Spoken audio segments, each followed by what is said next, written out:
शास्त्र की रचना दो दृष्टियों से की जाती है। एक तो सामाजिक व्यवस्था और संस्कृति को कायम रखना, जिससे लोग पूर्वजों के पदचिन्हों का अनुकरण कर सकें, तथा दूसरा ये कि वे शाश्वत शांति को प्राप्त कर लें। रामचरितमानस, बाइबल, कुरान इत्यादि में दोनों पक्षों का समावेश है, किंतु भौतिक दृष्टि प्रधान होने के कारण मनुष्य समाजोपयोगी व्यवस्था को ही पकड़ पाता है। आध्यात्मिक सूक्तियों को भी वो सामाजिक व्यवस्था के ही संदर्भ में देखने लगता है। कहता है कि ऐसा तो शास्त्र में लिखा है। इसीलिए वेद व्यास ने दोनों के लिए एक ही ग्रंथ महाभारत लिखते हुए भी आध्यात्मिक क्रिया का संकलन गीता के रूप में अलग से किया, जिससे कि लोग इस मूल कल्याण पथ में भ्रांति का मिश्रण न कर सके। उन्हीं आध्यात्मिक मूल्यों के साथ प्रस्तुत है गीता का दिव्य संदेश।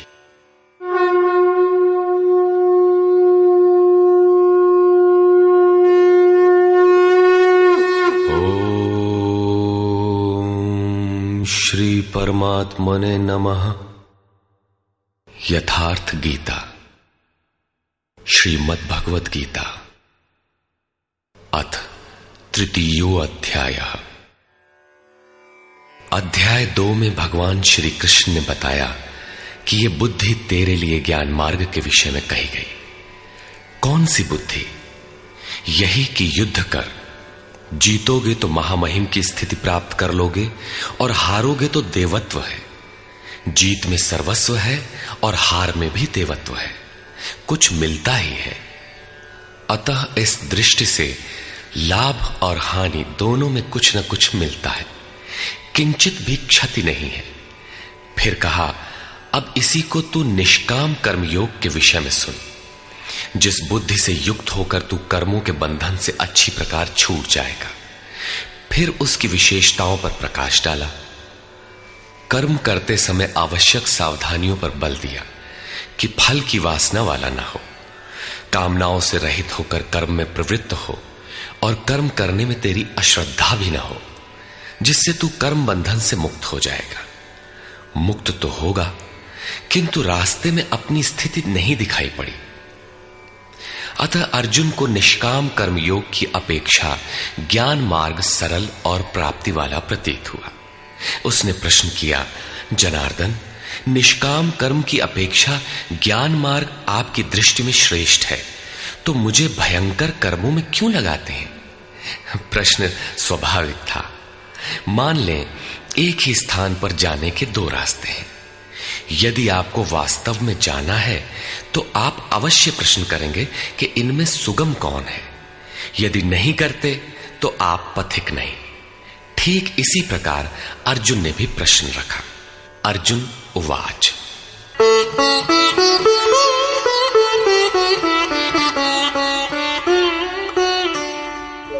जायसी चेत कर्मणस्ते मता बुद्धिर्जनार्दन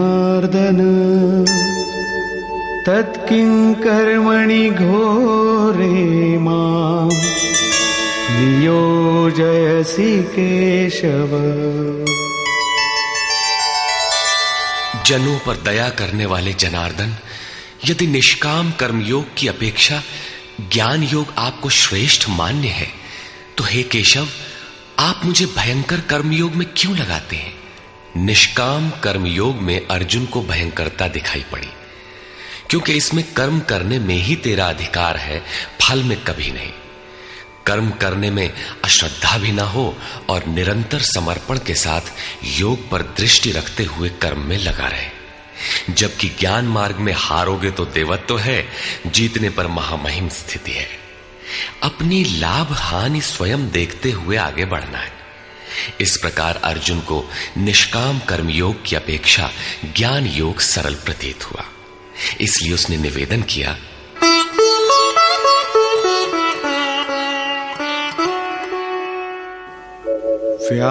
व्यामिश्रेणेव वाक्येन बुद्धिं मोहयसीव मे तदेकं वद निश्चित्य येन श्रेयोऽहमाप्नुयाम्।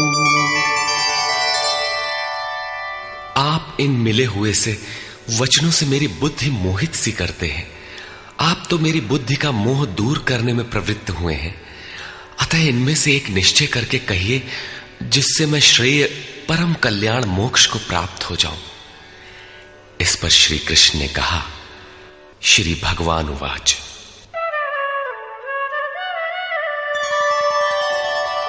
लोकेऽस्मिन् द्विविधा निष्ठा पुरा प्रोक्ता मया नघ, ज्ञानयोगेन सांख्यानां कर्मयोगेन योगिनाम्।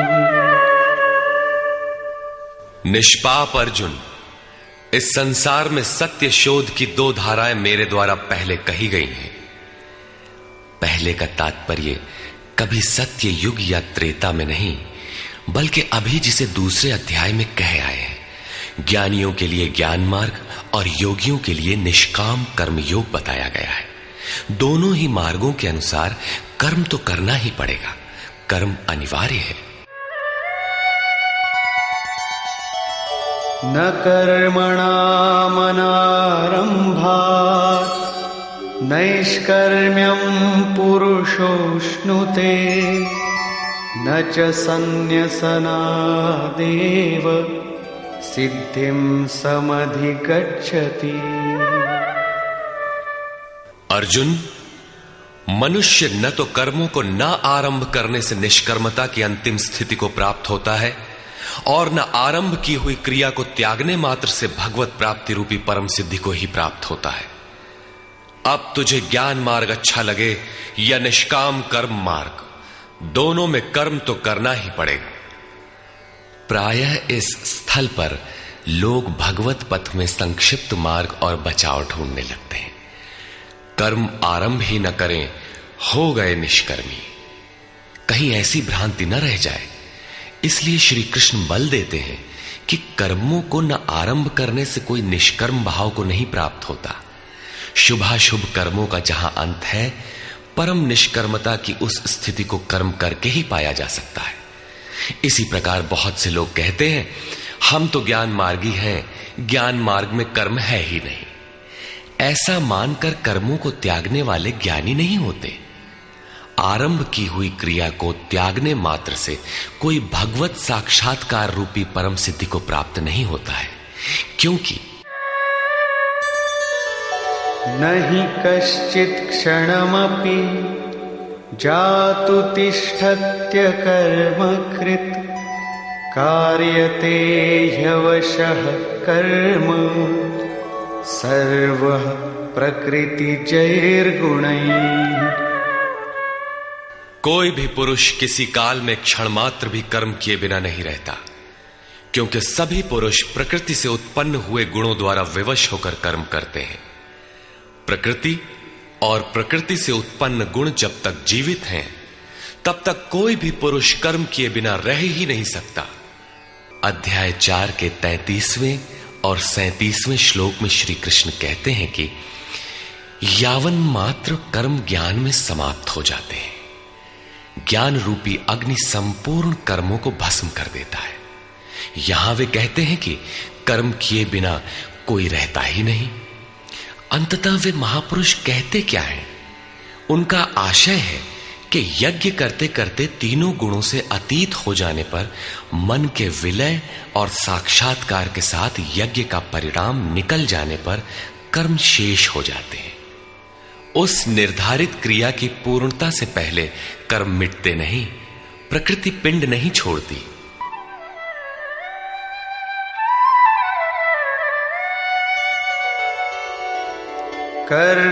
कर्मेन्द्रियाणि संयम्य य आस्ते मनसा स्मरन्, इंद्रियार्थान् विमूढ़ात्मा मिथ्याचार स उच्यते।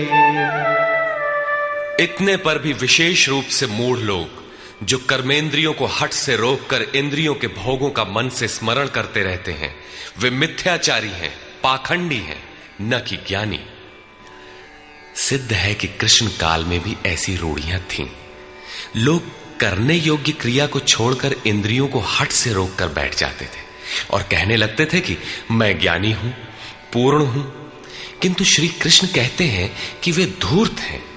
ज्ञान मार्ग अच्छा लगे या निष्काम कर्म योग, दोनों ही मार्गों में कर्म तो करना ही पड़ेगा।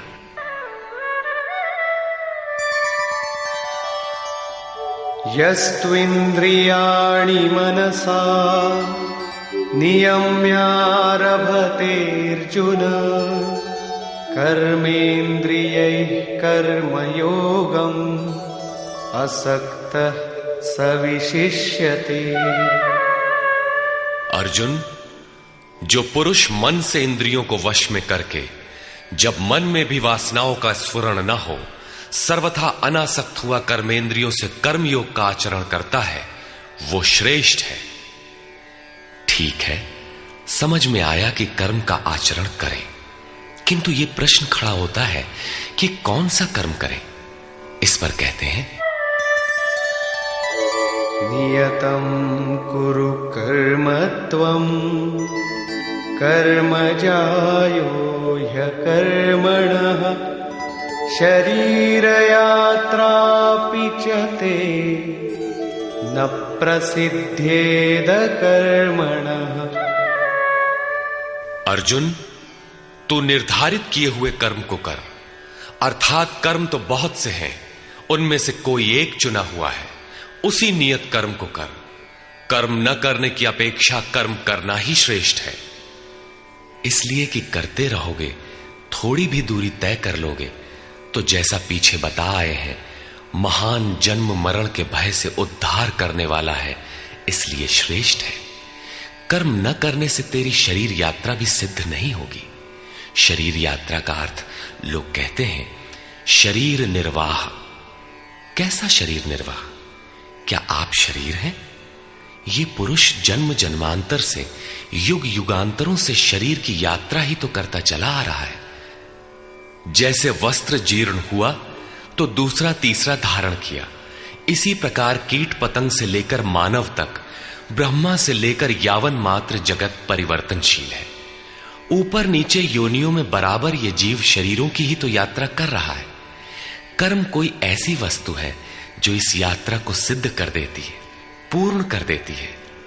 मान ले एक भी जन्म लेना पड़ा तो यात्रा तो जारी है, अभी तो पथिक चल ही रहा है, वो दूसरे शरीरों की यात्रा कर रहा है।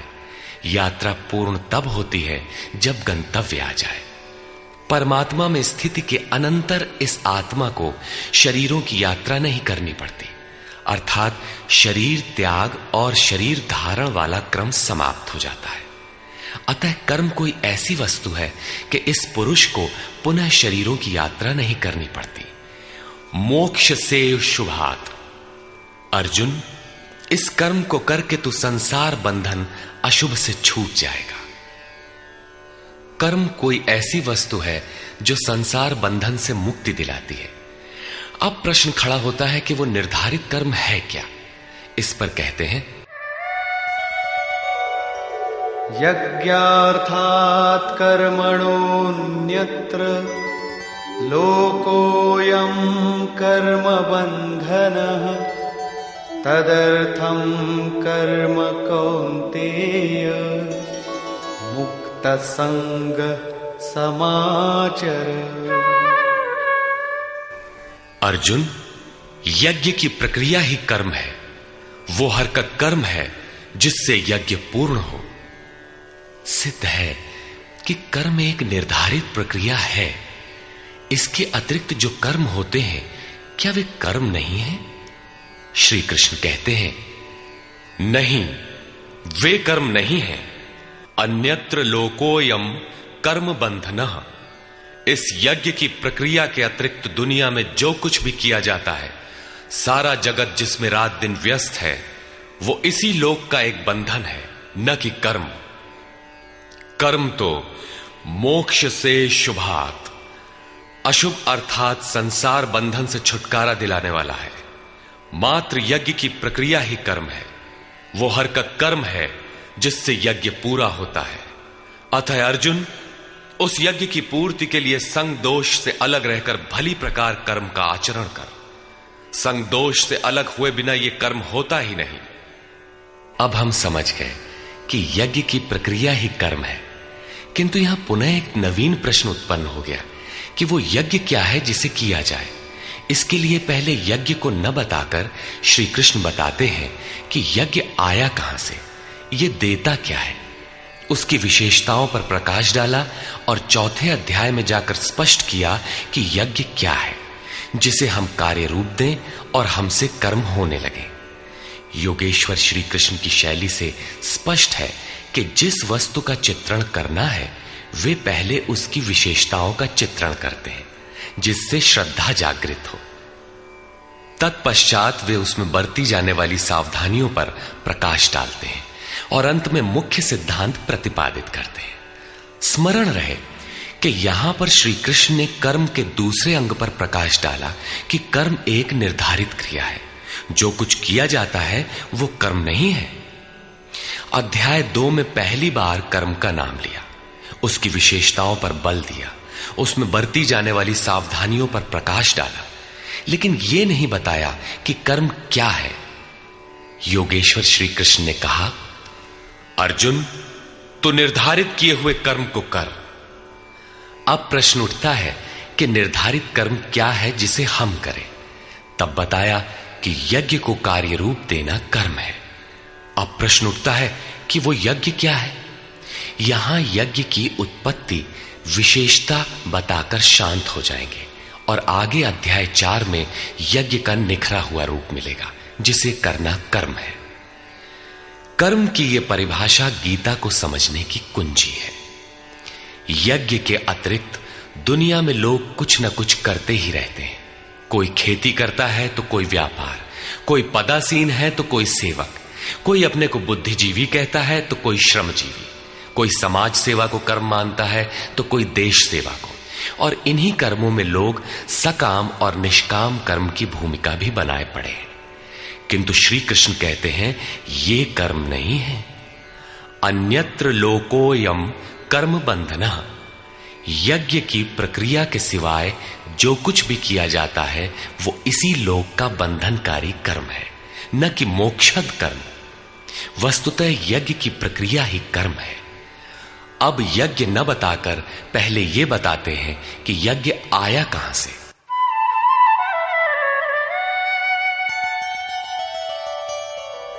सह यज्ञाः प्रजा सृष्ट्वा पुरोवाच प्रजापतिः अनेन प्रसविष्यध्वम् ईशवोस्त्विष्टकामधुक्।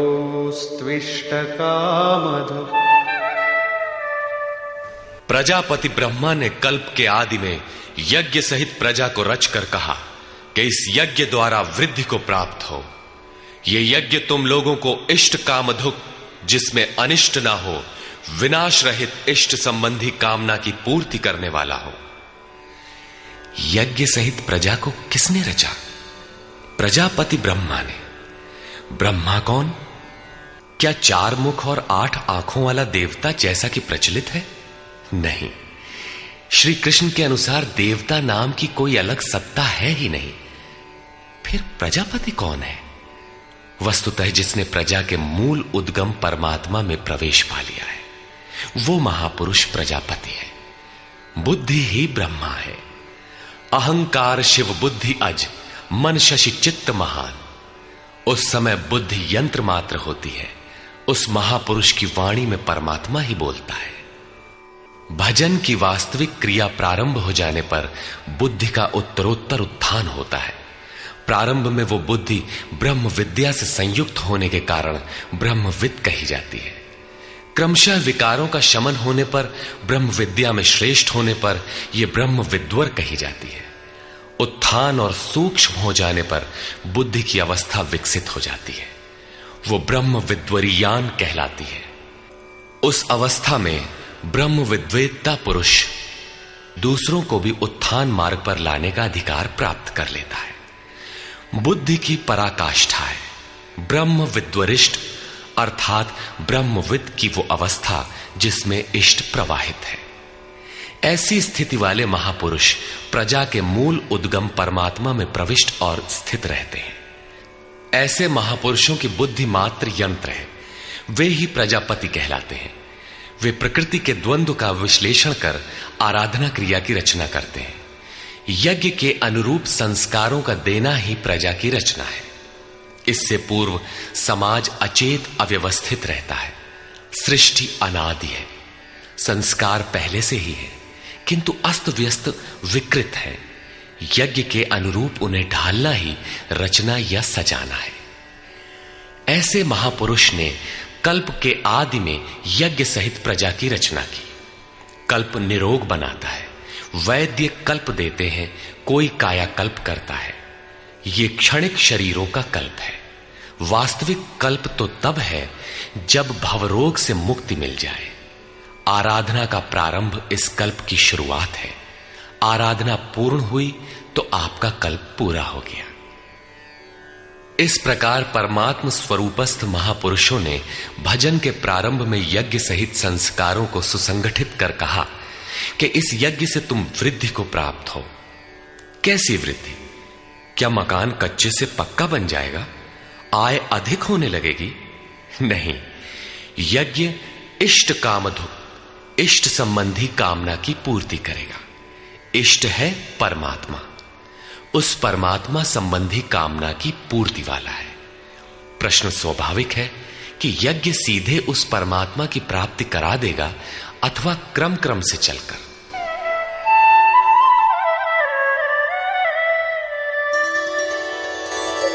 देवान् भावयतानेन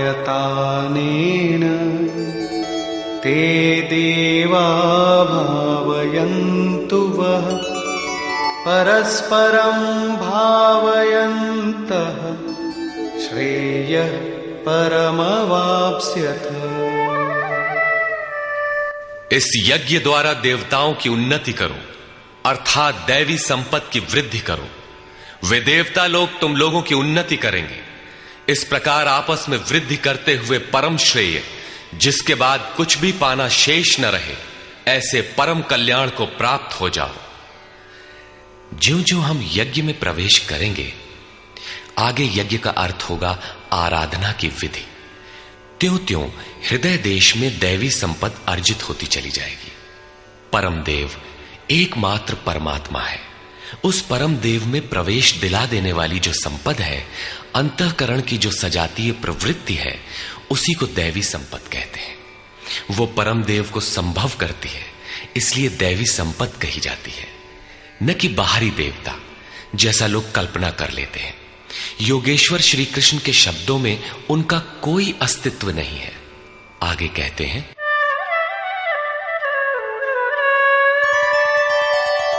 इष्टान् भोगान् हि वो देवा दास्यन्ते यज्ञभाविताः तैर्दत्तान् प्रदायैभ्यो यो भुङ्क्तेस्तेन एव सः। यज्ञ द्वारा संवर्धित देवता दैवी संपत्ति आपको इष्टान भोगान ही दास्यन्ते, इष्ट अर्थात आराध्य संबंधी भोगों को देंगे, अन्य कुछ नहीं। तैहि दत्तान, वे ही एकमात्र देने वाले हैं। इष्ट को पाने का अन्य कोई विकल्प नहीं है। इन दैवी गुणों को बिना बढ़ाए जो इस स्थिति का भोग करता है, वो निश्चय ही चोर है। जब उनसे पाया ही नहीं तो भोगेगा क्या? किंतु कहता अवश्य है कि हम तो तत्वदर्शी हैं। वो निश्चय ही चोर है, न कि प्राप्ति वाला। किंतु पाने वाले क्या पाते हैं? यज्ञशिष्टाशिनः सन्तो मुच्यन्ते सर्वकिल्बिषैः भुञ्जते ते त्वघं पापा ये पचन्त्यात्मकारणात्।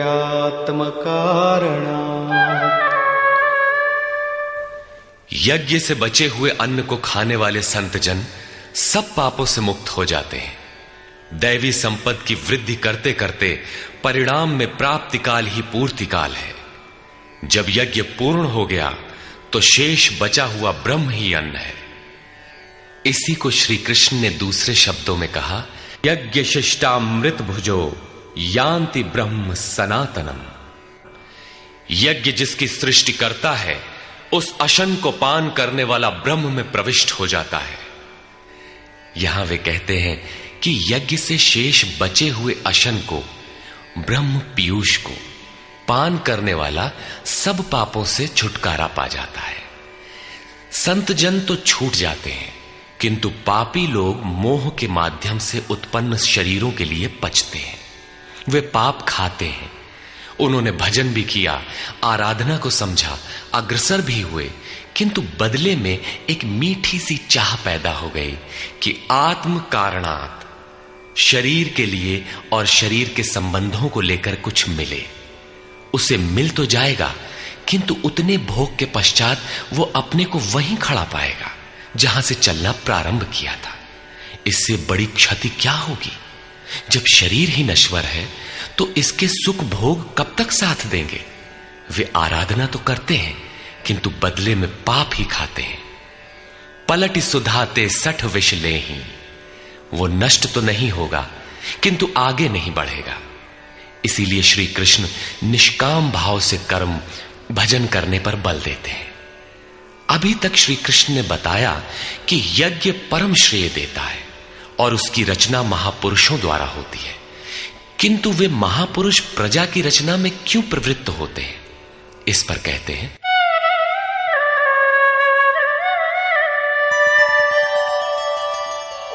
अन्नाद् भवन्ति भूतानि पर्जन्यादन्न संभवः यज्ञाद् भवति पर्जन्यो यज्ञः कर्म समुद्भवः। कर्म ब्रह्मोद्भवं विद्धि ब्रह्माक्षर समुद्भवम् तस्मात् सर्वगतं ब्रह्म नित्यं यज्ञे प्रतिष्ठितम्। संपूर्ण प्राणी अन्न से उत्पन्न होते हैं। अन्नम ब्रह्म व्यजानात्। अन्न परमात्मा ही है। उस ब्रह्म पीयूष को ही उद्देश्य बनाकर प्राणी यज्ञ की ओर अग्रसर होता है। अन्न की उत्पत्ति वृष्टि से होती है। बादलों से होने वाली वर्षा नहीं, अपितु कृपा वृष्टि। पूर्व संचित यज्ञ कर्म ही कृपा के रूप में बरस पड़ता है। आज की आराधना कल कृपा के रूप में मिलेगी। इसीलिए वृष्टि यज्ञ से होती है। स्वाहा बोलने और तिल जौ जलाने से ही वृष्टि होती तो विश्व की अधिकांश मरुभूमि ऊसर क्यों रहती, उर्वर बन जाती। यहां कृपा वृष्टि यज्ञ की देन है। ये यज्ञ कर्मों से ही उत्पन्न होने वाला है। कर्म से यज्ञ पूर्ण होता है। उस कर्म को वेद से उत्पन्न हुआ जान। वेद ब्रह्म स्थित महापुरुष की वाणी है। जो तत्व विदित नहीं है उसकी प्रत्यक्ष अनुभूति का नाम वेद है, न कि कुछ श्लोक संग्रह। वेद अविनाशी परमात्मा से उत्पन्न हुआ जान। कहा तो महात्माओं ने, किंतु वे परमात्मा के साथ तद्रूप हो चुके हैं। उनके माध्यम से अविनाशी परमात्मा ही बोलता है। इसलिए वेद अपौरुषेय कहे जाते हैं। महापुरुष वेद कहां से पा गए? तो वेद अविनाशी परमात्मा से उत्पन्न हुआ। वे महापुरुष उससे तद्रूप हैं। वे मात्र यंत्र हैं, इसलिए उनके द्वारा वही बोलता है। क्योंकि यज्ञ के द्वारा ही मन के निरोध काल में वो विदित होता है। इससे सर्वव्यापी परम अक्षर परमात्मा सर्वदा यज्ञ में ही प्रतिष्ठित है। यज्ञ ही उसे पाने का एकमात्र उपाय है। इसी पर बल देते हैं। एवं प्रवर्तितं चक्रं नानुवर्तयति हयः अघायुरिन्द्रियारामो मोघं पार्थ सजीवति। हे पार्थ, जो पुरुष इसी लोक में मनुष्य शरीर प्राप्त कर इस प्रकार चलाए हुए साधन चक्र के अनुसार नहीं बरतता, अर्थात दैवी संपत्ति का उत्कर्ष, देवताओं की वृद्धि और परस्पर वृद्धि के द्वारा अक्षय धाम को प्राप्त करना, इस क्रम के अनुसार जो नहीं बरतता, इंद्रियों का आराम चाहने वाला वो पापायु पुरुष व्यर्थ ही जीता है। बंधुओं, योगेश्वर श्री कृष्ण ने अध्याय 2 में कर्म का नाम लिया और इस अध्याय में बताया कि नियत कर्म का आचरण कर। यज्ञ की प्रक्रिया ही कर्म है। इसके सिवाय जो कुछ किया जाता है वो इसी लोक का बंधन है। इसीलिए संग दोष से अलग रहकर उस यज्ञ की पूर्ति के लिए कर्म का आचरण कर। उन्होंने यज्ञ की विशेषताओं पर प्रकाश डाला और बताया कि यज्ञ की उत्पत्ति ब्रह्मा से है। प्रजा अन्न को उद्देश्य बनाकर उस यज्ञ में प्रवृत्त होती है।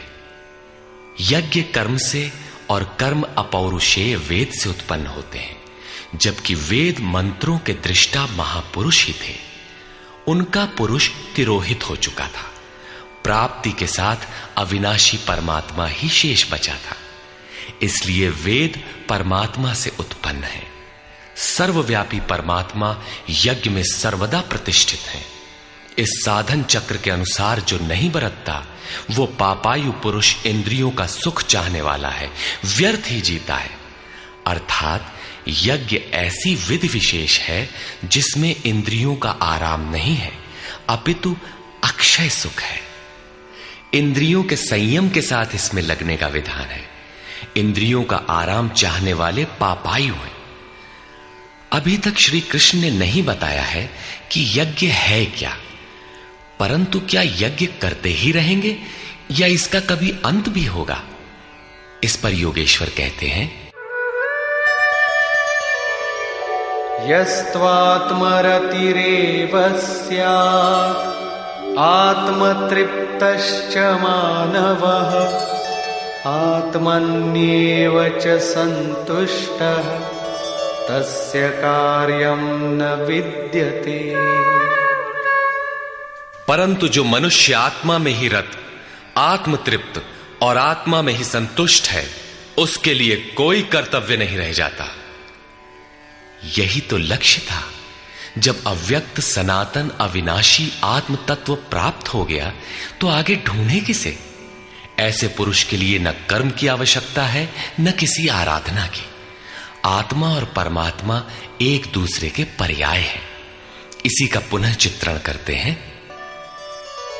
नैव तस्य कृतेनार्थो नाकृतेनेह कश्चन न चास्य सर्वभूतेषु कश्चिदर्थव्यपाश्रयः।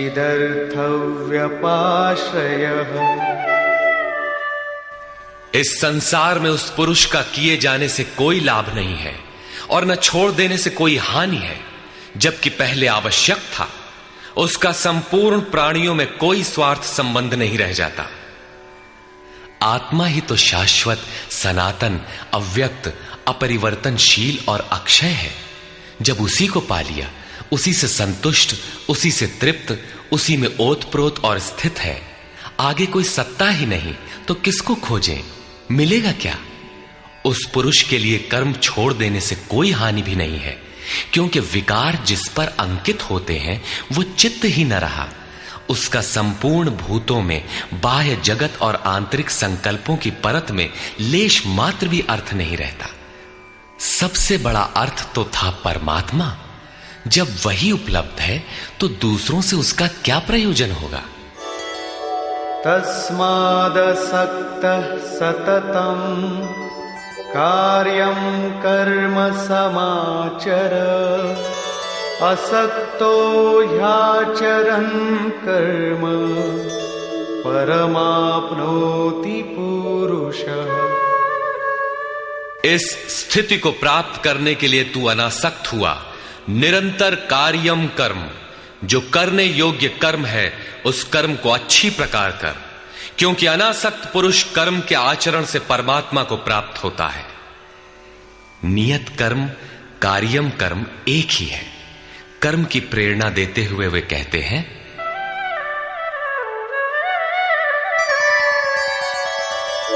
कर्मणैव हि संसिद्धिम् आस्थिता जनकादयः लोकसंग्रहमेवापि संपश्यन् कर्तुमर्हसि। जनक माने राजा जनक नहीं, जनक जन्मदाता को कहते हैं। योग ही जनक है, आपके स्वरूप को जन्म देता है, प्रकट करता है। योग से संयुक्त प्रत्येक महापुरुष जनक हैं। ऐसे योग संयुक्त बहुत से ऋषियों, जनकादयः, जनक इत्यादि ज्ञानी जन महापुरुष भी कर्मणा एव संसिद्धिम, कर्मों के द्वारा ही परम सिद्धि को प्राप्त हुए हैं। परम सिद्धि माने परम तत्व परमात्मा की प्राप्ति। जनक इत्यादि जितने भी पूर्व में होने वाले महर्षि हुए हैं, इस कार्यम कर्म के द्वारा जो यज्ञ की प्रक्रिया है, इस कर्म को करके ही संसिद्धिम, परम सिद्धि को प्राप्त हुए। किंतु प्राप्ति के पश्चात वे भी लोक संग्रह को देखकर कर्म करते हैं, लोकहित को चाहते हुए कर्म करते हैं। अतः तू भी प्राप्ति के पश्चात लोकनायक बनने के लिए कार्य करने के ही योग्य है। क्यों? यद्यदाचरति श्रेष्ठः तत्तदेवेतरो जनः स यत्प्रमाणं कुरुते लोकस्तदनुवर्तते।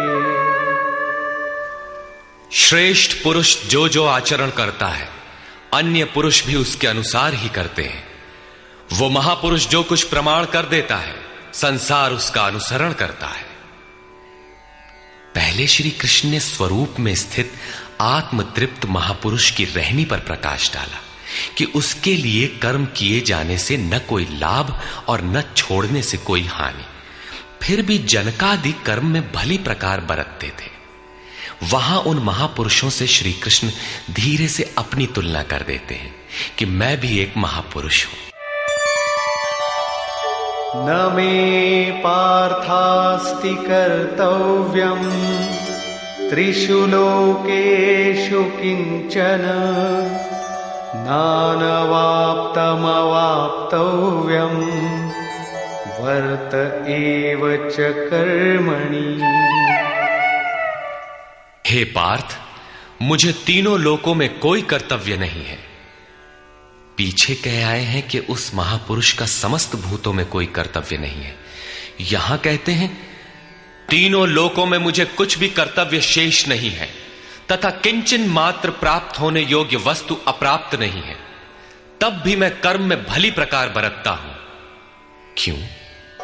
यदि हम न वर्तेयम् जातु कर्मण्यतन्द्रितः मम वर्त्मानुवर्तन्ते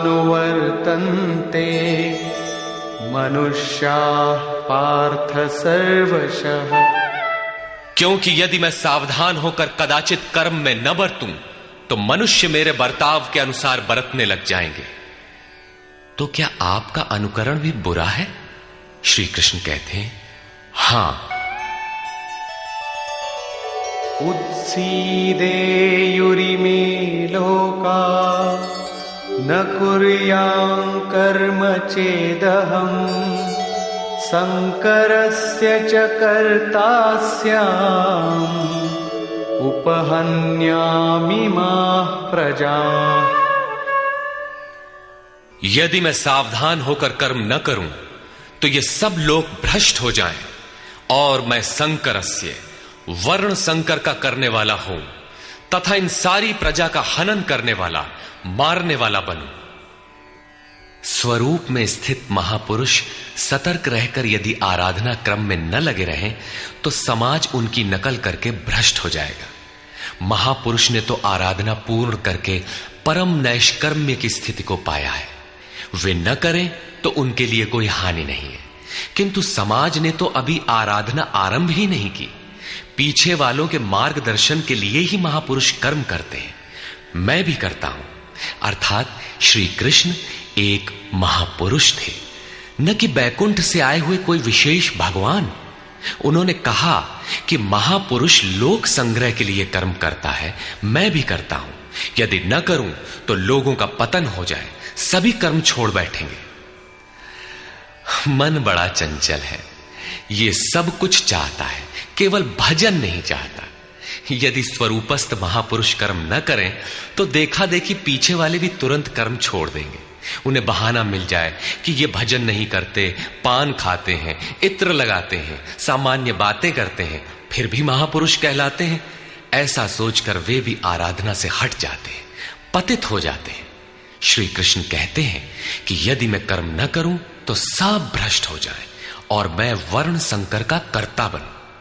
स्त्रियों के दूषित होने से वर्ण संकर तो देखा सुना जाता है। अर्जुन भी इसी के भय से विकल था कि स्त्रियां दूषित होंगी तो वर्ण संकर पैदा होंगे। किंतु श्री कृष्ण कहते हैं यदि मैं सावधान होकर आराधना में लगा न रहूं तो वर्ण संकर का कर्ता हूं। वस्तुतः आत्मा का शुद्ध वर्ण है परमात्मा। अपने शाश्वत स्वरूप के पथ से भटक जाना वर्ण संकरता है। यदि स्वरूपस्थ महापुरुष क्रिया में नहीं बरतता तो लोग उनके अनुकरण में क्रिया रहित हो जाएंगे, आत्म पथ से भटक जाएंगे, वर्ण संकर हो जाएंगे, वे प्रकृति में खो जाएंगे। स्त्रियों का सतीत्व एवं नस्ल की शुद्धता एक सामाजिक व्यवस्था है, अधिकारों का प्रश्न है। समाज के लिए उसकी उपयोगिता भी है, किंतु माता पिता की भूलों का संतान की साधना पर कोई प्रभाव नहीं पड़ता। आपन करनी पार उतरनी। हनुमान, व्यास, वशिष्ठ, नारद, शुकदेव, कबीर, ईसा इत्यादि अच्छे महापुरुष हुए, जबकि सामाजिक कुलीनता से इनका संपर्क नहीं है। आत्मा अपने पूर्व जन्म के गुण धर्म लेकर आता है। श्री कृष्ण कहते हैं मनः षष्ठानीन्द्रियाणि प्रकृतिस्थानी कर्षति। मन सहित इंद्रियों से जो कार्य इस जन्म में होता है उनके संस्कार लेकर जीवात्मा पुराने शरीर को त्याग कर नवीन शरीर में प्रवेश कर जाता है। इसमें जन्मदाताओं का क्या लगा? उनके विकास में कोई अंतर नहीं आया। अतः स्त्रियों के दूषित होने से वर्ण संकर नहीं होता। स्त्रियों के दूषित होने और वर्ण संकर से कोई संबंध नहीं है। शुद्ध स्वरूप की ओर अग्रसर न होकर प्रकृति में बिखर जाना ही वर्ण संकर है। यदि महापुरुष सावधान होकर क्रिया, नियत कर्म में बरतते हुए लोगों से क्रिया न कराएं तो वो उस सारी प्रजा का हनन करने वाला, मारने वाला बने। साधना क्रम में चलकर उस मूल अविनाशी की प्राप्ति ही जीवन है और प्रकृति में बिखरे रहना, भटक जाना मृत्यु है। किंतु वो महापुरुष इस सारी प्रजा को यदि क्रिया पथ पर नहीं चलाता, उस सारी प्रजा को बिखराव से रोककर सतपथ पर नहीं चलाता, तो वो सारी प्रजा का हनन करने वाला हत्यारा है, हिंसक है। और क्रमशः चलते हुए जो चला लेता है वो शुद्ध अहिंसा है। गीता के अनुसार शरीर का निधन, नश्वर कलेवरों का निधन मात्र परिवर्तन है, हिंसा नहीं। सक्ताः कर्मण्य विद्वांसो यथा कुर्वन्ति भारत कुर्याद् विद्वांस्तथा सक्तः चिकीर्षुर्लोक संग्रहम्। हे भारत, कर्म में आसक्त हुए अज्ञानी जन जैसे कर्म करते हैं, वैसे ही अनासक्त हुआ विद्वान, पूर्ण ज्ञाता भी लोक हृदय में प्रेरणा और कल्याण संग्रह चाहता हुआ कर्म करे। यज्ञ की विधि जानते और करते हुए भी हम अज्ञानी हैं। ज्ञान का अर्थ है प्रत्यक्ष जानकारी। जब तक लेश मात्र भी हम अलग हैं, आराध्य अलग है, तब तक अज्ञान विद्यमान है। जब तक अज्ञान है तब तक कर्म में आसक्ति रहती है। अज्ञानी जितनी आसक्ति से आराधना करता है उसी प्रकार अनासक्त। जिसे कर्मों से प्रयोजन नहीं है तो आसक्ति क्यों होगी? ऐसा पूर्ण ज्ञाता महापुरुष भी लोकहित के लिए कर्म करे, दैवी संपद का उत्कर्ष करे, जिससे समाज उस पर चल सके। न बुद्धिभेदं जनयेद् अज्ञानां कर्मसंगिनां जोषयेत् सर्वकर्माणि विद्वान् युक्तः समाचरन्। ज्ञानी पुरुषों को चाहिए कि कर्मों में आसक्ति वाले अज्ञानियों की बुद्धि में भ्रम न पैदा करें, अर्थात स्वरूपस्थ महापुरुष ध्यान दें कि उनके किसी आचरण से पीछे वालों के मन में कर्म के प्रति अश्रद्धा न उत्पन्न हो जाए। परमात्म तत्व से संयुक्त महापुरुष को भी चाहिए कि स्वयं भली प्रकार नियत कर्म करता हुआ उनसे करावे। यही कारण था कि पूज्य महाराज जी वृद्धावस्था में भी रात के 2 बजे ही उठकर बैठ जाएं, खांसने लगे। 3 बजे बोलने लगे, उठो मिट्टी के पुतलो।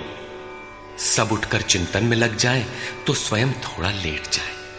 कुछ देर बाद फिर उठकर बैठ जाएं, कहें, तुम लोग सोचते हो कि महाराज सो रहे हैं, किंतु मैं सोता नहीं, श्वास में लगा हूं। वृद्धावस्था का शरीर है, बैठने में कष्ट होता है, इसी से मैं पड़ा रहता हूं। लेकिन तुम्हें तो स्थिर और सीधे बैठकर चिंतन में लगना है। जब तक तैल धारा के सदृश श्वास की डोरी न लग जाए, क्रम न टूटे, अन्य संकल्प बीच में व्यवधान उत्पन्न न कर सकें, तब तक सतत लगे रहना साधक का धर्म है। मेरी श्वास तो बांस की तरह स्थिर खड़ी है। यही कारण है कि अनुयायियों से कराने के लिए वो महापुरुष भली प्रकार कर्म में बरतता है। जिस गुण को सिखावे उसे करके दिखावे। इस प्रकार स्वरूपस्थ महापुरुष को भी चाहिए कि स्वयं कर्म करता हुआ साधकों को भी आराधना में लगाए रहे। साधक भी श्रद्धापूर्वक आराधना में लगे, किंतु चाहे ज्ञान योगी हो अथवा समर्पण भाव वाला निष्काम कर्म योगी हो, साधक में साधना का अहंकार नहीं आना चाहिए। कर्म किसके द्वारा होते हैं, उसके होने में कौन कारण है, इस पर श्री कृष्ण प्रकाश डालते हैं।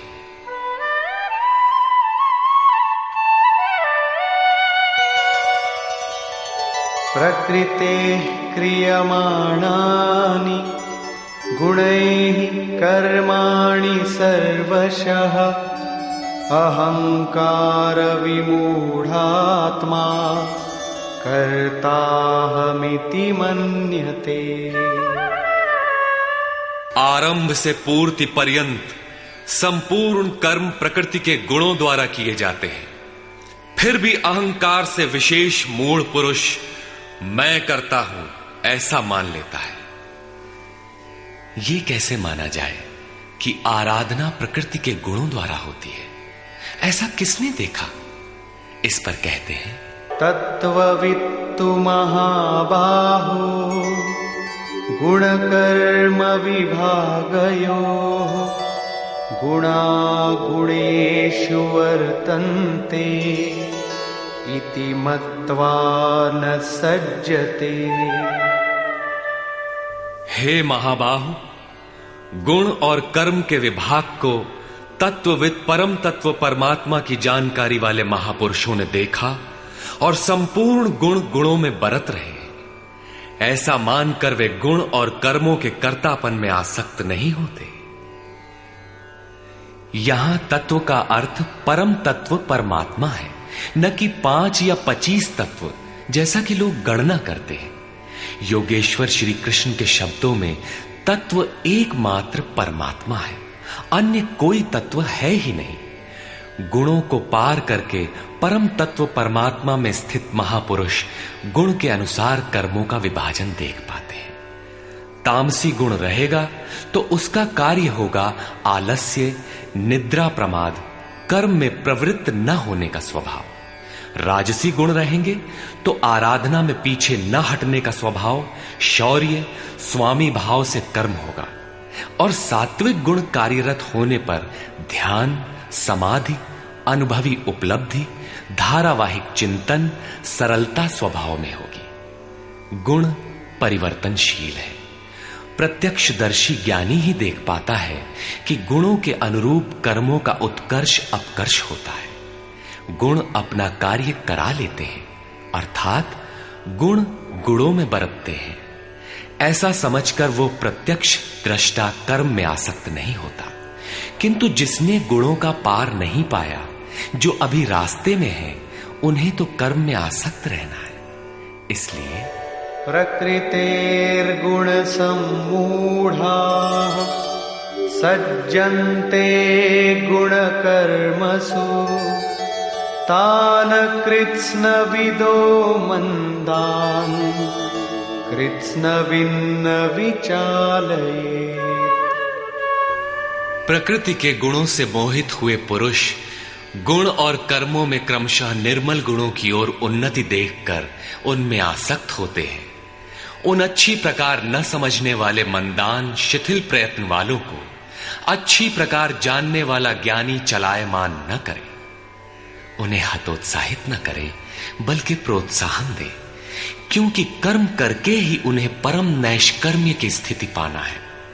अपनी शक्ति और स्थिति का आकलन करके कर्म में प्रवृत्त होने वाले ज्ञान मार्गी साधकों को चाहिए कि कर्म को गुणों की देन माने, अपने को कर्ता मानकर अहंकारी न बन जाए। निर्मल गुणों को प्राप्त होने पर भी उनमें आसक्त न हो। किंतु निष्काम कर्मयोगी को कर्म और गुणों के विश्लेषण में समय देने की कोई आवश्यकता नहीं है। उसे तो बस समर्पण के साथ कर्म करते जाना है। कौन गुण आ जा रहा है, ये देखना इष्ट की जिम्मेदारी हो जाती है। गुणों का परिवर्तन और क्रम क्रम से उत्थान वो इष्ट की ही देन मानता है और कर्म होने को भी उन्हीं की देन मानता है। अतः कर्तापन का अहंकार या गुणों में आसक्ति होने की समस्या उसके लिए नहीं रहती, जबकि अनवरत लगा रहता है। इसी पर और साथ ही युद्ध का स्वरूप बताते हुए श्री कृष्ण कहते हैं, मयि सर्वाणि कर्माणि सन्न्यस्याध्यात्मचेतसा निराशीर्निर्ममो भूत्वा युध्यस्व विगतज्वरः। इसलिए अर्जुन, तू अध्यात्म चेतसा अंतरात्मा में चित्त का निरोध करके ध्यानस्थ होकर संपूर्ण कर्मों का मुझ में अर्पण करके आशा रहित, ममता रहित और संताप रहित होकर युद्ध कर।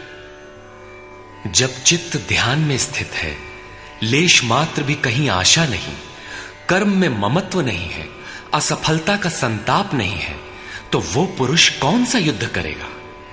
जब सब ओर से चित्त सिमटकर हृदय देश में निरुद्ध होता जा रहा है, तो वो लड़ेगा किस लिए, किससे, और वहां है कौन? वास्तव में जब आप ध्यान में प्रवेश करेंगे, तभी युद्ध का सही स्वरूप खड़ा होता है। तो काम क्रोध, राग द्वेष, आशा तृष्णा इत्यादि विकारों का समूह, विजातीय प्रवृत्तियां जो कुरु कहलाती हैं, संसार में प्रवृत्ति देती ही रहती है। बाधा के रूप में भयंकर आक्रमण करती हैं। बस इनका पार पाना ही युद्ध है। इनको मिटाते हुए अंतरात्मा में सिमटते जाना, ध्यानस्थ होते जाना ही यथार्थ युद्ध है। इसी पर पुनः बल देते हैं, ये मे मतमिदं नित्यम् अनुतिष्ठन्ति मानवाः श्रद्धावन्तो न सूयन्तो मुच्यन्ते तेऽपि कर्मभिः।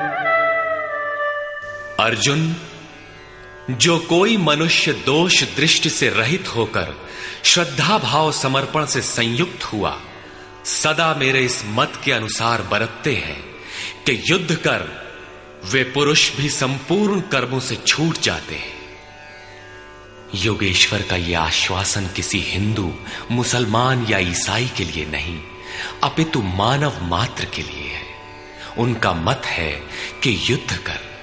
इससे ऐसा प्रतीत होता है कि यह उपदेश युद्ध वालों के लिए था। अर्जुन के समक्ष तो सौभाग्य से विश्व युद्ध की संरचना थी। आपके सामने तो कोई युद्ध नहीं है। आप गीता के पीछे क्यों पड़े हैं? क्योंकि कर्मों से छूटने का उपाय तो युद्ध करने वालों के लिए है, किंतु ऐसा कुछ नहीं है। वस्तुतः ये अंतर्देश की लड़ाई है। क्षेत्र और क्षेत्रज्ञ का, विद्या और अविद्या का, धर्म क्षेत्र और कुरुक्षेत्र का संघर्ष है।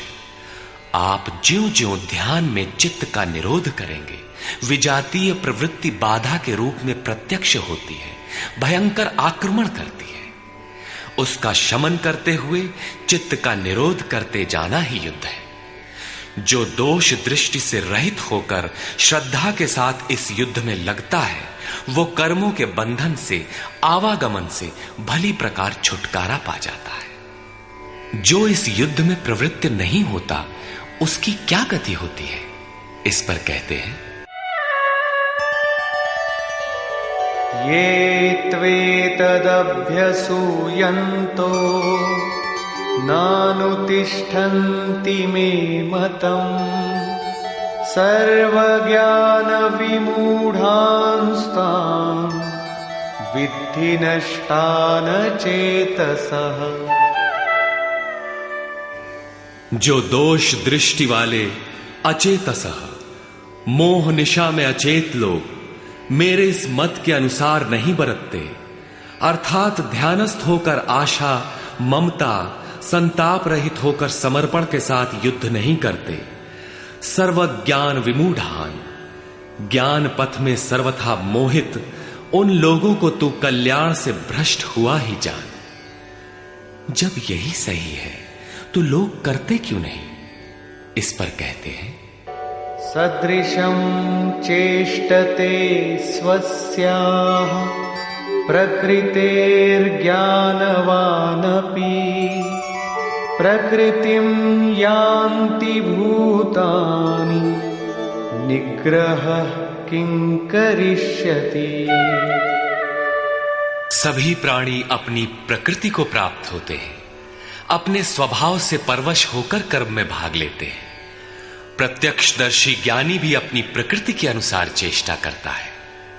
प्राणी अपने कर्मों में बरतते हैं और ज्ञानी अपने स्वरूप में। जैसा जिसकी प्रकृति का दबाव है, वैसा ही कार्य करता है। यह स्वयं सिद्ध है। इसमें निराकरण कोई क्या करेगा? यही कारण है कि सभी लोग मेरे मत के अनुसार कर्म में प्रवृत्त नहीं हो पाते।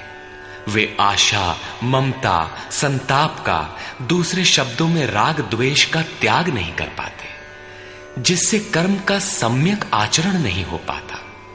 इसी को और स्पष्ट करते हैं और दूसरा कारण बताते हैं,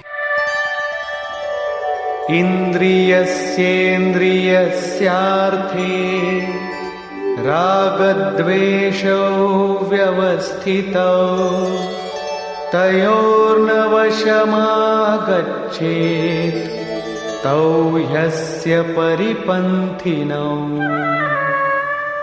इंद्रिय और इंद्रियों के भोगों में राग और द्वेष स्थित हैं। इन दोनों के वश में नहीं होना चाहिए, क्योंकि इस कल्याण मार्ग में कर्मों से छूट जाने वाली प्रणाली में ये राग और द्वेष दुर्धर्ष शत्रु हैं, आराधना का अपहरण कर ले जाते हैं। जब शत्रु भीतर हैं, तो बाहर कोई किसी से क्यों लड़ेगा? शत्रु तो इंद्रिय और भोगों के संसर्ग में है, अंतःकरण में है। अतः ये युद्ध भी अंतःकरण का युद्ध है, क्योंकि शरीर ही क्षेत्र है जिसमें सजातीय विजातीय दोनों प्रवृत्तियां, विद्या और अविद्या रहती हैं, जो माया के दो अंग हैं। इन्हीं प्रवृत्तियों का पार पाना, सजातीय प्रवृत्ति को साध कर विजातीय का अंत करना युद्ध है। विजातीय समाप्त होने पर सजातीय का उपयोग समाप्त हो जाता है। स्वरूप का स्पर्श करके सजातीय का भी उसके अंतराल में विलय हो जाना, इस प्रकार प्रकृति का पार पाना युद्ध है, जो ध्यान में ही संभव है। राग द्वेष के शमन में समय लगता है। इसलिए बहुत से साधक क्रिया को छोड़कर सहसा महापुरुष की नकल करने लग जाते हैं। श्री कृष्ण इससे सावधान करते हैं।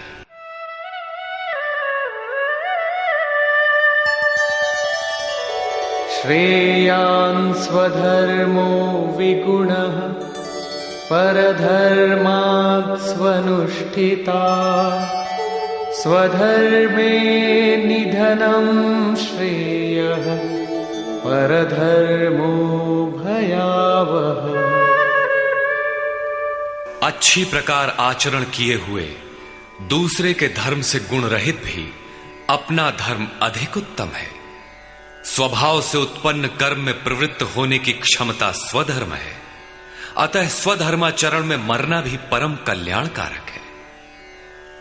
अपनी क्षमता के अनुसार कर्म में प्रवृत्त होने से साधक एक न एक दिन पार पा जाता है। जहां से साधन छूटेगा, शरीर मिलने पर वहीं से पुनः प्रारंभ होगा। आत्मा तो मरता नहीं। शरीर अर्थात वस्त्र बदलने से आपके बुद्धि विचार बदल तो नहीं जाते।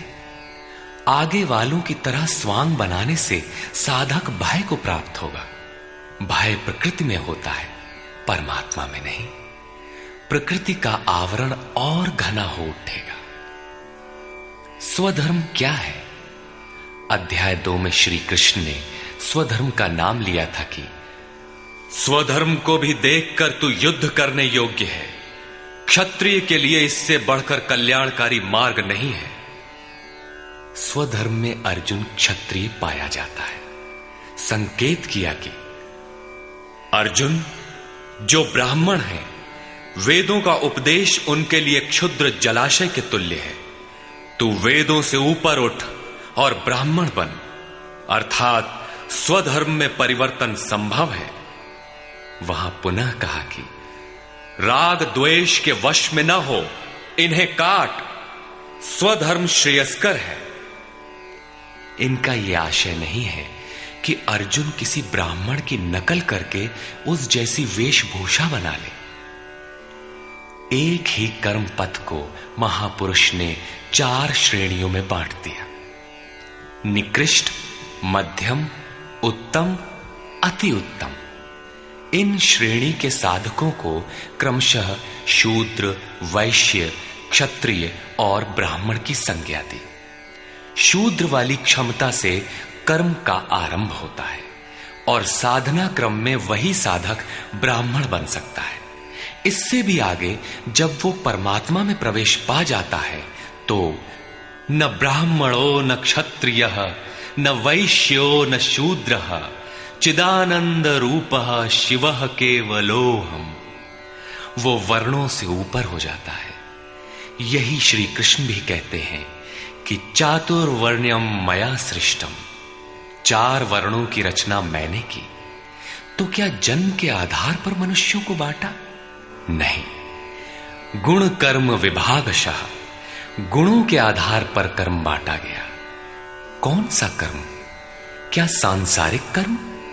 श्री कृष्ण कहते हैं नहीं, नियत कर्म। नियत कर्म क्या है? वो है यज्ञ की प्रक्रिया जिसमें होता है श्वास में प्रश्वास का हवन, प्रश्वास का श्वास में हवन, इंद्रिय संयम इत्यादि, जिसका शुद्ध अर्थ है योग साधना, आराधना। इस आराधना कर्म को ही 4 श्रेणियों में बांटा गया। जैसी क्षमता वाला पुरुष हो उसे उसी श्रेणी से प्रारंभ करना चाहिए। यही सबका अपना अपना स्वधर्म है। यदि वो आगे वालों की नकल करेगा तो भय को प्राप्त होगा। सर्वथा नष्ट तो नहीं होगा, क्योंकि इसमें बीज का नाश तो नहीं होता। हां, वो प्रकृति के दबाव से भयाक्रांत, दीनहीन अवश्य हो जाएगा। शिशु कक्षा का विद्यार्थी स्नातक कक्षा में बैठने लगे तो स्नातक क्या बनेगा? वो प्रारंभिक वर्णमाला से भी वंचित रह जाएगा। अर्जुन प्रश्न रखता है कि मनुष्य स्वधर्म का आचरण क्यों नहीं कर पाता? अर्जुन उवाच अथ केन प्रयुक्तोऽयम् पापं चरति पूरुषः अनिच्छन्नपि वार्ष्णेय बलादिव नियोजितः।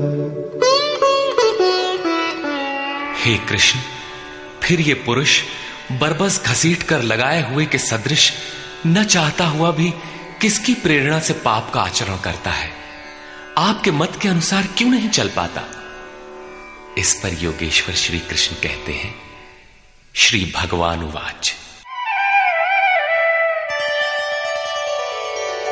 काम एष क्रोध एष रजो गुण समुद्भवः महाशनो महापाप्मा विद्येनमिह वैरिणम्। अर्जुन, रजोगुण से उत्पन्न ये काम और ये क्रोध अग्नि के समान भोग भोगने से कभी न तृप्त होने वाले बड़े पापी हैं। काम क्रोध राग द्वेष के ही पूरक हैं। अभी मैंने जिसकी चर्चा की थी, इस विषय में तू इनको ही शत्रु जान। अब इनका प्रभाव बताते हैं।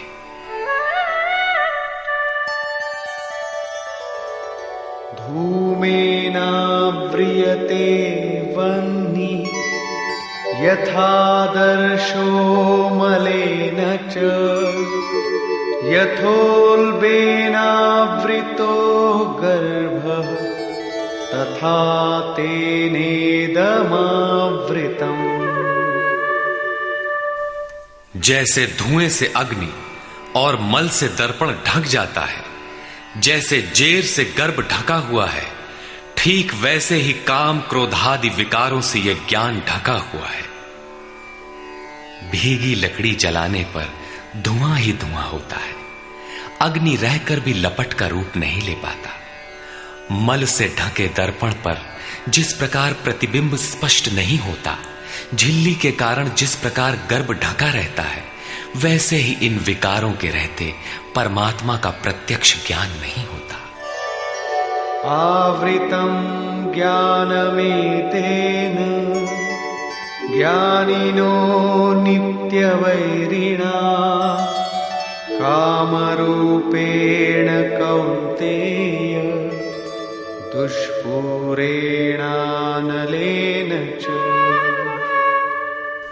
कौन्तेय, अग्नि के समान भोगों से न तृप्त होने वाले ज्ञानियों के निरंतर बैरी इस काम से ज्ञान ढका हुआ है। अभी तो श्री कृष्ण ने काम और क्रोध दो शत्रु बताए। प्रस्तुत श्लोक में वे केवल एक शत्रु काम का नाम लेते हैं। वस्तुतः काम में क्रोध का अंतर्भाव है। कार्य पूर्ण होने पर क्रोध समाप्त हो जाता है, किंतु कामना समाप्त नहीं होती। कामना पूर्ति में व्यवधान पड़ते ही क्रोध पुनः उभर आता है। काम के अंतराल में क्रोध भी निहित है। इस शत्रु का निवास कहां है? इसे ढूंढे कहां? निवास जान लेने पर इसे समूल नष्ट करने से सुविधा रहेगी। इस पर श्री कृष्ण कहते हैं,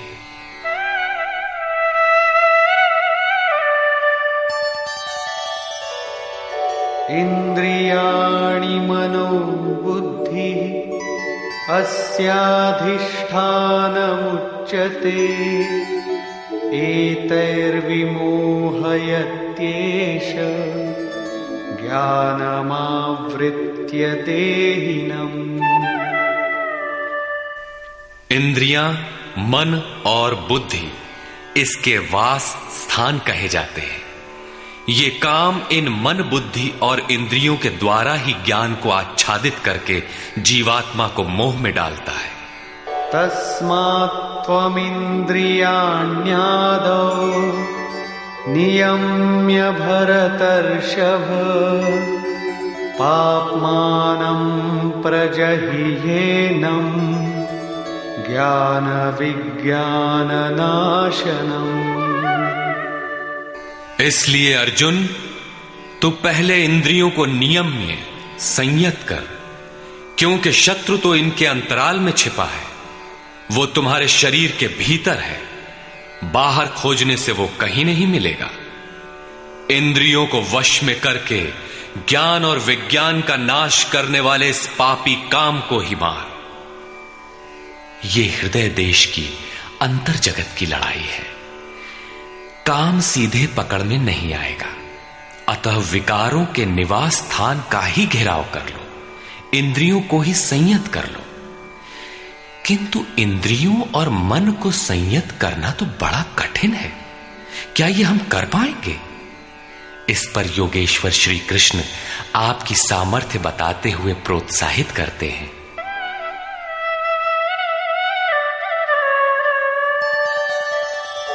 इंद्रियाणि पराण्याहुः इंद्रियेभ्यः परं मनः मनसस्तु परा बुद्धिः यो बुद्धेः परतस्तु सः। अर्जुन, इस शरीर से तू इंद्रियों को परे अर्थात सूक्ष्म और बलवान जान। इंद्रियों से परे मन है, ये उनसे भी बलवान है। मन से परे बुद्धि है, और जो बुद्धि से भी अत्यंत परे है वो तुम्हारा आत्मा है, वही हो तुम। इसलिए इंद्रियों, मन और बुद्धि का निरोध करने में तुम सक्षम हो। एवं बुद्धेः परं बुद्ध्वा संस्तभ्यात्मानमात्मना जहि शत्रुं महाबाहो कामरूपं दुरासदम्। इस प्रकार बुद्धि से परे अर्थात सूक्ष्म और बलवान अपने आत्मा को जानकर, आत्म बल को समझकर, बुद्धि के द्वारा अपने मन को वश में करके अर्जुन, इस काम रूपी दुर्जय शत्रु को मार। काम एक दुर्जय शत्रु है। इंद्रियों के द्वारा ये आत्मा को मोहित करता है, तो अपनी शक्ति समझकर, आत्मा को बलवान समझकर काम रूपी शत्रु को मारना है। कहने की आवश्यकता नहीं है कि ये शत्रु आंतरिक है और युद्ध भी अंतर्देश का ही है। निष्कर्ष, बहुधा गीता प्रेमी व्याख्याताओं ने इस अध्याय को कर्मयोग का नाम दिया है, किंतु यह संगत नहीं है। दूसरे अध्याय में योगेश्वर ने कर्म का नाम लिया। उन्होंने कर्म के महत्व का प्रतिपादन कर उसमें कर्म जिज्ञासा जागृत की, और इस अध्याय में उन्होंने कर्म को परिभाषित किया कि यज्ञ की प्रक्रिया ही कर्म है। सिद्ध है कि यज्ञ कोई निर्धारित दिशा है। इसके अतिरिक्त जो कुछ भी किया जाता है वह इसी लोक का बंधन है। श्री कृष्ण जिसे कहेंगे वह कर्म मोक्ष से अशुभात्, संसार बंधन से छुटकारा दिलाने वाला कर्म है। श्री कृष्ण ने यज्ञ की उत्पत्ति बताई, वह देता क्या है, उसकी विशेषताओं का चित्रण किया, यज्ञ करने पर बल दिया। उन्होंने कहा इस यज्ञ की प्रक्रिया ही कर्म है। जो नहीं करते वे पापायु, आराम चाहने वाले व्यर्थ जीते हैं। पूर्व में होने वाले महर्षियों ने भी इसे करके ही परम नैष्कर्म्य सिद्धि को पाया। वे आत्मतृप्त हैं, उनके लिए कर्म की आवश्यकता नहीं है। फिर भी पीछे वालों के मार्गदर्शन के लिए वे भी कर्म में भली प्रकार लगे रहते थे। उन महापुरुषों से श्री कृष्ण ने अपनी तुलना की कि मेरा भी अब कर्म करने से कोई प्रयोजन नहीं है, किंतु मैं भी पीछे वालों के हित के लिए ही कर्म में बरतता हूं। श्री कृष्ण ने स्पष्ट अपना परिचय दिया कि वे एक योगी थे। उन्होंने कर्म में प्रवृत्त साधकों को चलायमान न करने को कहा, क्योंकि कर्म करके ही उन साधकों को स्थिति प्राप्त करनी है। यदि नहीं करेंगे तो नष्ट हो जाएंगे। इस कर्म के लिए ध्यानस्थ होकर युद्ध करना है। आंखें बंद हैं, इंद्रियों से सिमटकर चित्त का निरोध हो चला तो युद्ध कैसा। उस समय काम, क्रोध, राग, द्वेष बाधक होते हैं। इन विजातीय प्रवृत्तियों का पार पाना ही युद्ध है। आसुरी संपद कुरुक्षेत्र विजातीय प्रवृत्ति को शनैः शनैः छांटते हुए ध्यानस्थ होते जाना ही युद्ध है। वस्तुतः ध्यान में ही युद्ध है। यही इस अध्याय का सारांश है, जिसमें न कर्म बताया न यज्ञ। यदि यज्ञ समझ में आ जाए तो कर्म समझ में आए। अभी तो कर्म समझाया ही नहीं गया। इस अध्याय में केवल स्थित प्रज्ञ महापुरुष के प्रशिक्षणात्मक पहलू पर बल दिया गया। यह तो गुरुजनों के लिए निर्देश है। वे न भी करें तो उन्हें कोई क्षति नहीं, और न ऐसा करने में उनका अपना कोई लाभ ही है। किंतु जिन साधकों को परम गति अभीष्ट है, उनके लिए विशेष कुछ कहा ही नहीं। तो यह कर्मयोग कैसे है? कर्म का स्वरूप भी स्पष्ट नहीं है जिसे किया जाए, क्योंकि यज्ञ की प्रक्रिया ही कर्म है। अभी तक उन्होंने इतना ही बताया, यज्ञ तो बताया नहीं। कर्म का स्वरूप स्पष्ट कहां हुआ? हां, युद्ध का यथार्थ चित्रण गीता में यहीं पाया जाता है। संपूर्ण गीता पर दृष्टिपात करें तो अध्याय 2 में कहा कि शरीर नाशवान है, अतः युद्ध कर। गीता में युद्ध का यही ठोस कारण बताया गया। आगे ज्ञान योग के संदर्भ में क्षत्रिय के लिए युद्ध ही कल्याण का एकमात्र साधन बताया गया, और कहा कि यह बुद्धि तेरे लिए ज्ञान योग के विषय में कही गई। कौन सी बुद्धि? यही कि हार जीत दोनों दृष्टियों में लाभ ही है, ऐसा समझकर युद्ध कर। फिर अध्याय 4 में कहा कि योग में स्थित रहकर हृदय में स्थित अपने संशय को ज्ञान रूपी तलवार द्वारा काट। वह तलवार योग में है। अध्याय 5 से 10 तक युद्ध की चर्चा तक नहीं है। 11वें अध्याय में केवल इतना कहा कि ये शत्रु मेरे द्वारा पहले से ही मारे गए हैं।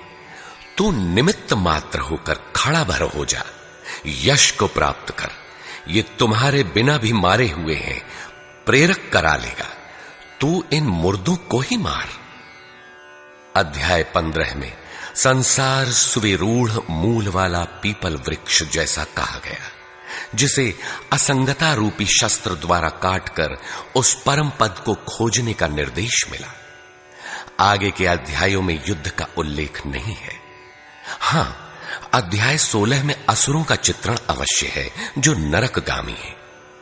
अध्याय 3 में ही युद्ध का विशद चित्रण है। श्लोक 30 से श्लोक 43 तक युद्ध का स्वरूप, उसकी अनिवार्यता, युद्ध न करने वालों का विनाश, युद्ध में मारे जाने वाले शत्रुओं के नाम, उन्हें मारने के लिए अपनी शक्ति का आह्वान और निश्चय ही उन्हें काटकर फेंकने पर बल दिया। इस अध्याय में शत्रु और शत्रु का आंतरिक स्वरूप स्पष्ट है, जिनके विनाश की प्रेरणा दी गई है। अतः ओम तत्सदिति श्रीमद् भगवद गीता सूपनिषत्सु ब्रह्म विद्यायाम योग शास्त्रे श्री कृष्णार्जुन संवादे शत्रु विनाश प्रेरणा नाम तृतीयो अध्याय। इस प्रकार स्वामी अड़गड़ानंद कृत श्रीमद् भगवद गीता के भाष्य यथार्थ गीता का 3रा अध्याय पूर्ण होता है। हरि ओम तत्सत।